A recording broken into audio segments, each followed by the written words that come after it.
alla commemorazione della giornata del ricordo. Allora, l'approvazione, Presidente, Giunta, egregi colleghi, l'approvazione della legge numero 92 del 30 marzo 2004 fu il punto di arrivo di una sofferta consapevolezza civile che negli ultimi anni si è venuta consolidando nella percezione di un'ampia maggioranza di italiani. La consapevolezza che un Paese democratico deve sempre fare luce sugli aspetti che, anche controversi, della propria storia è una premessa irrinunciabile se vogliamo celebrare questa giornata nella pienezza dei suoi significati, riconoscendo che per troppo tempo l'orribile capitolo delle foibe e dell'esodo dall'Istria, Fiume e Dalmazia è stato nascosto al nostro Paese. Il giorno del ricordo corrisponde all'esigenza di un riconoscimento umano ed istituzionale che non ha nulla a che vedere con il nazionalismo, perché la memoria che coltiviamo è anche quella delle sofferenze inflitte alle comunità slovene e croate negli anni del fascismo, ma non possiamo certo dimenticare le sofferenze, talvolta fino alla morte, inflitte ai italiani immuni da ogni responsabilità, se non quella di abitare in Istria e Dalmazia. Nella legge istitutiva è stata sottolineata l'importanza di rinnovare la memoria della tragedia delle vittime delle foibe, dell'esodo dalle loro terre di istriani, fiumani e dalmati e della più complessa vicenda del confine orientale d'Italia.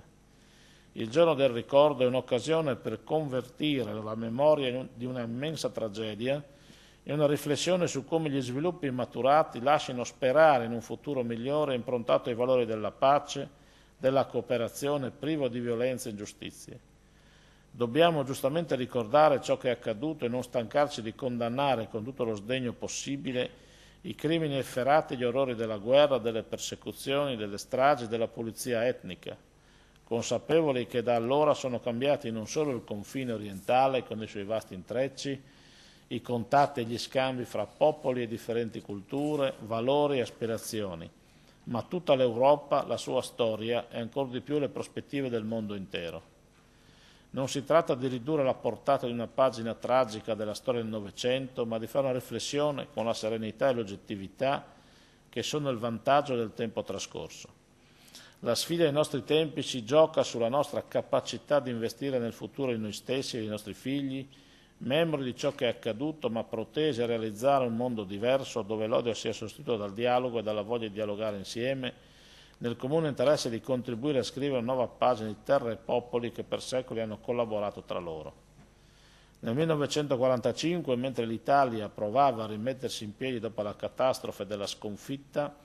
le popolazioni di Trieste, dell'Istria, del Quarnaro e della Dalmazia, terre italiane, occupate dai partigiani comunisti jugoslavi di Tito, dovevano affrontare un'ulteriore terribile prova. I cittadini subivano tortura, deportazioni o venivano uccisi senza distinzione tra colpevoli e innocenti, assumendo a criterio di consapevolezza solo l'anticomunismo. I primi a essere cercati, braccati e perseguitati erano coloro che in qualsiasi modo rappresentavano lo Stato italiano: sindaci, dipendenti comunali, parroci, intellettuali, medici.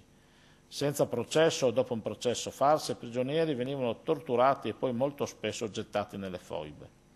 Dopo essere stati violati nella loro dignità e privati della loro identità, venivano legati con fili di ferro in modo che il primo trascinasse con sé gli altri sventurati. Altri 350.000 italiani in Istria, nel Quarnaro e in Dalmazia furono costretti ad abbandonare la loro terra, i loro beni, i loro parenti e amici e ad andare incontro ad un futuro precario e incerto nei 109 campi profughi in Italia o emigrando all'estero. Non possiamo dimenticare che gli esuli hanno vissuto un duplice dramma: quello di essere stati costretti ad abbandonare la propria casa e quello avvenuto subito dopo di essere accolti con indifferenza da quella stessa Italia nel cui abbraccio solidale avevano sperato. Nel 2007 Giorgio Napolitano, dopo la visita alla foiba di Basovizza, segnando il passo fatto dai Presidenti della Repubblica Cossiga e Scalfaro, ruppe la cortina del silenzio affermando che per troppo tempo era stata negata la verità per pregiudizi ideologici. Queste cose non possono essere dimenticate né possono essere giustificate, ma dobbiamo anche cercare di capire come siano potuto succedere. La Jugoslavia di Tito era considerata strategica per le potenze vincitrici occidentali, perché si interponeva fra l'Occidente, l'Unione Sovietica e l'Italia fascista, portando la guerra nei Balcani, aveva provocato odio e contrapposizione al punto che i partigiani comunisti nutrivano verso gli italiani sentimenti di vendetta. I comunisti italiani, dal canto loro, preferirono negare l'evidenza perché non accettavano che la liberazione avesse portato con sé anche situazioni così tragiche. Così è purtroppo rimasto nascosto un buco nero, quello dell'eccidio più grande e sconvolgente mai avvenuto nella storia recente d'Italia. Con il voto del Parlamento nel 2004 la Repubblica non ha voluto dimenticare per affrontare in maniera condivisa le cause e le responsabilità di quanto è accaduto e di superare tutte le barriere di diversità e discriminazione. Noi oggi ricordiamo le vittime delle foibe, l'esodo giuliano-dalmata e le vicende del confine orientale anche per dovere nei confronti dei superstiti, dei familiari, delle vittime e delle associazioni che coltivano la memoria di quelle tragedie personali e collettive. La storia degli ultimi 70 anni ha posto le premesse per ricucire le lacerazioni grazie al consolidamento del processo di integrazione europea e in questo contesto la nostra regione può svolgere un ruolo importante ed avere una funzione determinante nel rafforzamento delle relazioni con i paesi dei Balcani. La Slovenia e la Croazia sono entrate a far parte dell'Unione Europea e questo ha avuto un peso nel superamento delle barriere ideologiche all'interno di un contesto, quello dell'Unione, che è per sua natura fondato sul rispetto delle diversità e sullo spirito di convivenza e reciproco scambio fra etnie, culture e lingue diverse. Le nuove generazioni slovene, croate e italiane si riconoscono in una comune appartenenza europea che arricchisce le rispettive identità nazionali e questo scenario è un primo passo per costruire un futuro dove la violenza, la discriminazione e l'odio siano solo un doloroso ricordo. Significa uscire dallo stato di angoscia che deriva dal fatto di restare con lo sguardo alla pagina più nera della nostra storia recente per concentrarci nella scrittura di altre pagine dove non si parla più di violenza e vendetta ma di pace, di crescita e di sviluppo, di cooperazione con riferimento al comune di popoli e di individui fra loro diversi che hanno diluito il loro essere italiani, sloveni e croati nell'acquisizione graduale di una nuova identità collettiva che consente a noi tutti di sentirci europei.